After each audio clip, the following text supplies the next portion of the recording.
Alright guys, the brand new Ryers Agllaya special event has just arrived into Asphalt Legends, and today we'll be having a look into every single detail in regard to both this car and the special event itself, because despite we got the chance to see how the requirements for this special event are definitely not the very best ones, specifically for free-to-play players, there are way more things to have a look for. So today I will be having a look into every single detail, as well as the performance of the cars, the performance of the main car itself, which it will be way worse than it ended up being. So with nothing else to add, let's have a look into it, because today's video is packed with a ton of information. Let's get into it.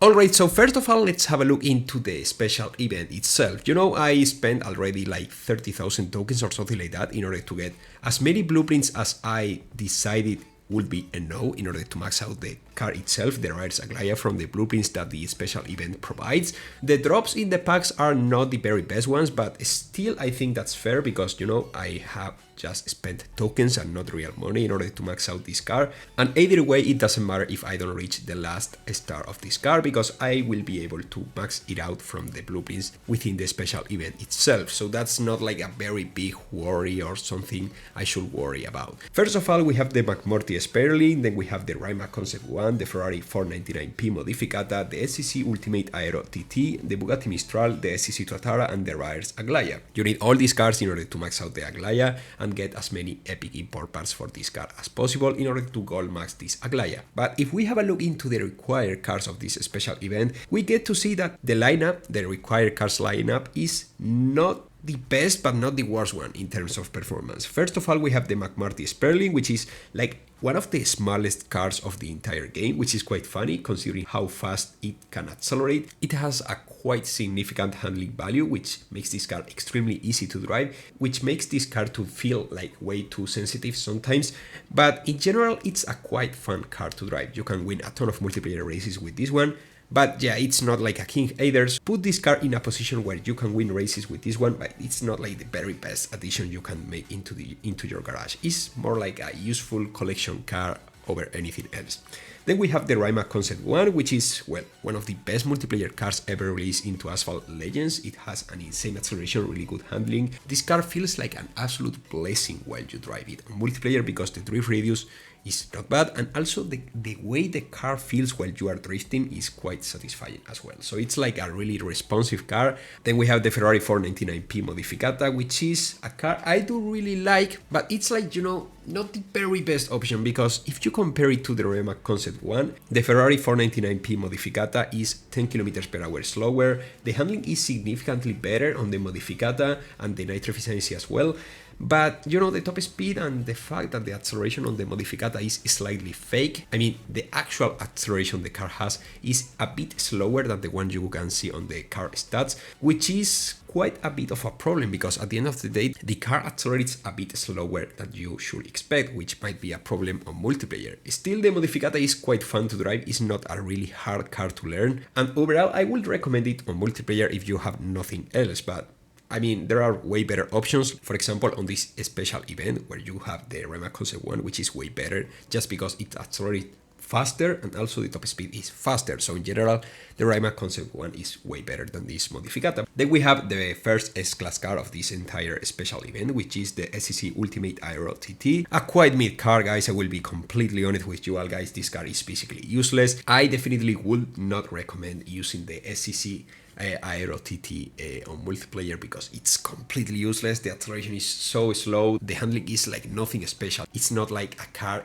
that feels good to drive. So yeah, it's not a car I personally enjoy driving for this video in particular, and I don't really think I will use again in the future. Then we have the Bugatti Mistral, which in comparison to the previous SSC Ultimate TT is way more useful, because despite the Mistral is not like the king of S-Class on any way, it's quite fun to drive, especially on classic multiplayer, because it doesn't have a really bad acceleration. The top speed is pretty much like the Bugatti LBN, but it feels also a bit more agile than the Bugatti LBN. So in general, it's like a better version of the Bugatti LBN, but also significantly less floaty, which is also inconvenient in some tracks. But in general, the handling of this Bugatti Mistral is not really bad either.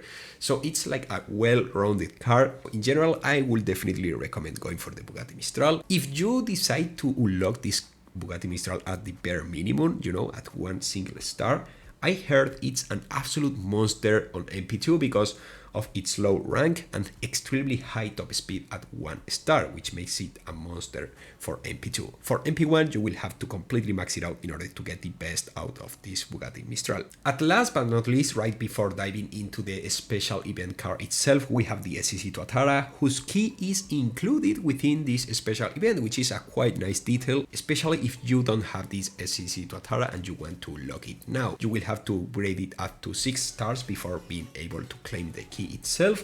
But the SSC Tuatara is not a really bad car itself. For beginners, it has a really high top speed. The nitro helps quite a lot. Okay, but which is the catch with this SSC Tuatara? Well, the handling. The drift radius of this SSC Tuatara is really wide. I mean, you will have some trouble, specifically on twisty tracks with this car, because this SSC Tuatara absolutely loves to go wide on corners. So that's a big trouble you may face on twisty tracks like Osaka, for example, or Auckland. But on the other side, it has a really good top speed, acceleration, and nitro efficiency. The only problem, if you want to call it that way, is the handling itself. But if you get used to it, well, you will eventually get used to it, as I have just said. Okay, and at last but not least, we have the main dish of this special event, the Ryers Agllaya. I will be honest, guys, I have already said it a couple of times within this video. I wasn't expecting this Ryers Agllaya to be good at all. I was expecting a mid-tier car, and that's basically it. I have to admit that the acceleration was quite promising once I saw it in the patch notes, but other than that, I really thought it was about to be another mid car being added to S-Class. What surprised me the most was the fact that this car feels quite fun to drive. I mean, the car itself is quite floaty. It's not super floaty, but you can really do something with it on multiplayer, as you will get to see on these video races. The acceleration is not bad, which I don't really think is what saves this car from being completely mid, because if the acceleration was slightly slower, it would have been quite useless. I can assure you all guys that. And combined with a top speed which reaches about 460-470 kilometers per hour, is quite strong for the rank where it's placed. The handling is, as I have said, really good. The drift radius is quite sharp, and as I have just said, it feels really fun to drive. I don't know, it's quite hard to explain. But anyways, I feel like the main weakness of this Ryers Agllaya itself is the nitro efficiency, which could have been significantly better, because 46 points for this kind of car, which is not a specifically top speed oriented car, it's way too few nitro points, guys, you know what I mean? It could have been a bit better, around 55 points or something like that, and I do really feel like the car would have been way stronger for the rank where it's placed.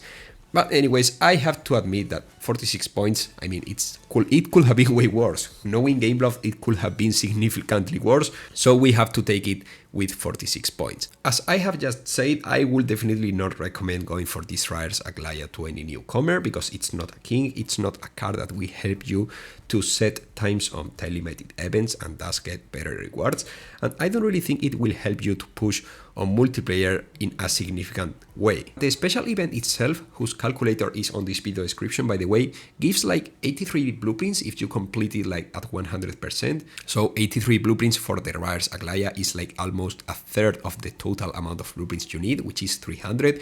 And I don't really think that's quite nice, especially if you already got the Ultimate Pass like I did. But on the other side, if you for example have a 5 stars SSC Tuatara which is completely blocked and you didn't got the chance to unlock it before, now it's your chance to unlock it at its stage within this special event, which is quite nice coming from Gameloft. You still have to complete a certain amount of conditions before reaching the SSC Tuatara stage, but if you finally get to reach the SSC Tuatara stage, you will only have to spend a few tokens in order to make sure that your SSC Tuatara is at 6 stars, and then the key is yours. So maybe you don't unlock the Ryers Agllaya, but you unlock the SSC Tuatara, which in many ways is way more useful than this Ryers Agllaya. So in general, I am quite happy with that, despite that this is not a special event oriented it for free-to-play players, obviously. Now that I remember this special event, as you will get the chance to see on the calculator which you have on the description, as I have said before, this special event doesn't give any kind of VIP point like all the other events before this one, which is quite weird because I was expecting, you know, like some sort of VIP points for the free-to-play players, and also to me because I am quite close to reaching VIP level 10 and I want to lock the autoplay for car hands, but it seems like Gameloft is not willing to help us this time because on this special event there is the grand amount of 0 VIP points for us to collect. So it is what it is, I guess. I will have to spend some more real money in order to reach that VIP level. So that was basically everything in regards to this special event, guys. Let me know your thoughts about this car and also about the special event in the comment section. Make sure to subscribe in order to not miss absolutely anything in regards to Asphalt Legends, and I will see you really soon, as usual, with much more content. Goodbye, guys.